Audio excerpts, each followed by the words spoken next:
Hello friends, السلام علیکم۔ Welcome to channel info interesting. اللہ نے اپنے خاص بندوں کی باتیں انسانوں کے نزدیک اس لیے واضح کی تاکہ ہر دور میں انسان ان سے سبق حاصل کریں۔ تو ویسے ہی ایک عظیم نبی جس کو 40 دن تک مچھلی نے اپنے پیٹ میں رکھا، ان کے واقعے کو بھی اللہ نے ہدایت رکھا ہے۔ آپ کے والد کا نام حضرت متع تھا۔ آپ حضرت ابراہیم علیہ السلام کی نسل میں سے تھے۔ آپ کا مشہور لقب ذوالنور ہے، یعنی مچھلی والا۔ اللہ نے آپ کو حکم دیا کہ اے یونس، جاؤ نینوا وہاں کے لوگوں کی اصلاح کرو۔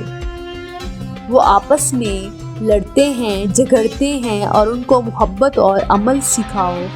تو بس اللہ کے نبی یونس علیہ السلام نینوا، جو عراق کے شمال میں واقع ہے، وہاں اپنے مبارک قدم لیے آپ پہنچے۔ آپ مسلسل اللہ کا دین لوگوں کو سمجھاتے رہے، یہ بتاتے رہے کہ آپس میں لڑنا جھگڑنا نفرت کرنا اللہ کو پسند نہیں۔ لیکن افسوس، وہاں کے لوگ آپ کی توہین کرتے، آپ کے پیغام کو مذاق سمجھتے رہے۔ آپ سالہ سال اللہ کے نبی تبلیغ کرنے کے بعد بالآخر آپ نے یہ فرمایا، ان قریب تم پر اللہ کا عذاب آئے گا، اور غصے میں اس بستی کو چھوڑ کر باہر چلے گئے، اور دل ہی دل میں سوچتے رہے کہ یہ قوم سدھرنے والوں میں سے نہیں ہے۔ اللہ کے حکم کے بغیر انہوں نے اس بستی میں رہنے والوں کی اصلاح کرنا چھوڑ دی۔ کچھ ہی دن گزرے تو اس بستی میں ایک بڑا سا بادل دور سے آنے لگا، جن میں بجلیاں اور آگ چمک رہی تھی۔ اس بستی کے لوگوں نے جیسے ہی آسمان پر آگ چمکتی دیکھی تو آپس میں کہنے لگے کہ لگتا ہے قوم لوط کی طرح ہم پر بھی اللہ کا عذاب آ گیا ہے۔ یونس سچا تھا، یونس اللہ کا نبی سچا تھا۔ آپ ہمیں اللہ کے عذاب سے کوئی نہیں بچا سکتا۔ اتنی دیر میں کسی نے کہا، آؤ بیٹھ کر اللہ سے معافی مانگتے ہیں۔ اس گاؤں کے تمام لوگ زمین پر بیٹھ کر اللہ سے معافی مانگنے لگے، اپنے گناہوں کو قبول کرنے لگے، یہاں تک کہ 3 دن گزر گئے۔ بے شک اللہ بار بار معاف کرنے والا ہے۔ اور یوں وہ آگ برسانے والا بادل اس گاؤں سے دور چلا گیا، اور سب اللہ کے نبی یونس علیہ السلام کے منتظر ہو گئے کہ اللہ کرے یونس علیہ السلام واپس آ جائیں، ہمیں اللہ کا دین سمجھائیں، محبت اور امن اور سلامتی کا پیغام دیں۔ اور وہاں یونس علیہ السلام کشتی میں سوار ہو کر دور جا رہے تھے، یہ سوچ کر کہ واپس کبھی اس گاؤں میں نہیں پلٹوں گا، کہ اتنی دیر میں سمندر کا طوفان کشتی کو ڈبونے لگا۔ کشتی کے سالار نے کہا کہ جو سامان کشتی میں ہے اس کو جلدی پھینکو، ایسا نہ ہو کہ ہم سب کے سب ڈوب جائیں اور مر جائیں۔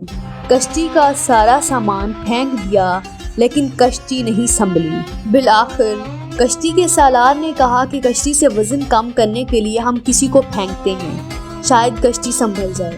سب ایک دوسرے کو دیکھنے لگے تو سالار نے کہا کہ اب ایسا کرتے ہیں کہ قرعہ اندازی کرتے ہیں، جس کا نام نکلے گا اس کو قربانی دینی پڑے گی تاکہ دوسرے لوگ بچ جائیں۔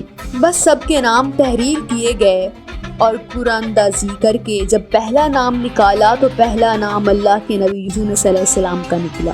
سب آپس میں دیکھتے رہے کہ یہ تو اللہ کا نیک بندہ لگتا ہے، اس کو پانی میں کیوں پھینکیں۔ پھر سے قرعہ اندازی کی گئی، پھر سے یونس علیہ السلام کا نام نکلا۔ تیسری مرتبہ قرعہ اندازی کرنے پر حضرت یونس علیہ السلام کا نام نکلا، تو حضرت یونس علیہ السلام نے فرمایا کہ میں سمجھ گیا کہ یہ اللہ کی رضا ہے، یہ میرے اللہ کی مرضی ہے، اور اپنے آپ کو سمندر کے حوالے کر دیا۔ جیسے ہی اللہ کے نبی سمندر میں آئے، اللہ نے ایک مچھلی کو حکم دیا کہ جا میرے نبی یونس علیہ السلام کو اپنے پیٹ میں رکھ، یاد رکھنا کہ میرے نبی کو تیرے پیٹ میں کوئی تکلیف نہ رہے۔ وہ مچھلی جلدی سے اللہ کے نبی کو اپنے پیٹ میں حفاظت کے ساتھ رکھ دیا۔ اب پہلے تو حضرت یونس علیہ السلام نے یہ سمجھا کہ شاید میں دار الفنا سے دار البقا کی طرف کوچ کر چکا ہوں، لیکن کچھ ہی دیر میں ان کو یہ اندازہ ہوا کہ نہیں، میں ابھی یہی ہوں، کیونکہ میرا جسم حرکت کر رہا ہے۔ حضرت یونس علیہ السلام نے ادھر ادھر دیکھا تو معلوم ہوا کہ وہ مچھلی کے پیٹ میں ہیں۔ تو آپ اپنے اللہ سے باتیں کرنے لگے، اپنے اللہ سے معافی مانگنے لگے، کہنے لگے کہ میرے مالک جو کام آپ نے میرے لیے چنا وہ میں نہ کر پایا، اے اللہ مجھے معاف کرنا، بے شک میں نے اپنے آپ پر ظلم کیا۔ حضرت یونس علیہ السلام سنتے ہیں کہ ان کے ساتھ ساتھ سمندر کی مچھلیاں بھی اللہ کا ذکر کر رہی ہیں۔ اس بات کو 40 دن گزر گئے۔ بار بار اللہ کے نبی یونس علیہ السلام جب معافی مانگی تو ان کو یہ خیال آیا کہ اللہ کی محبوب چیز کا واسطہ دوں تو شاید میری توبہ قبول ہو جائے۔ تو حضرت یونس علیہ السلام نے سوچا اس کائنات کے بنانے کا سبب میرے دادا ابراہیم نے اپنی اولاد کو بتایا تھا کہ یہ کائنات حضرت محمد صلی اللہ علیہ وآلہ وسلم کے صدقے سے بنی ہے۔ تو حضرت یونس علیہ السلام نے اللہ کے دربار میں ہاتھوں کو اٹھایا اور کہنے لگے اے اللہ تجھے اس محمد صلی اللہ علیہ وآلہ وسلم کا واسطہ ہے، مجھے اس قید سے نجات دے۔ حضرت یونس علیہ السلام کی دعا اللہ نے قبول کی اور اللہ نے مچھلی کو حکم دیا کہ جا خشکی کی طرف میرے نبی یونس کو رکھا۔ تو اس مچھلی نے اللہ کے حکم کو تسلیم کیا اور خشکی کی طرف جانے لگی اور اللہ کے نبی یونس علیہ السلام کو اگل کر خشکی پر رکھ دیا۔ اس وقت کافی ایام مچھلی کے پیٹ میں رہنے کی وجہ سے حضرت یونس علیہ السلام کا جسم پورا سوج چکا تھا اور دھوپ لگنے کی وجہ سے آپ کا جسم جل رہا تھا۔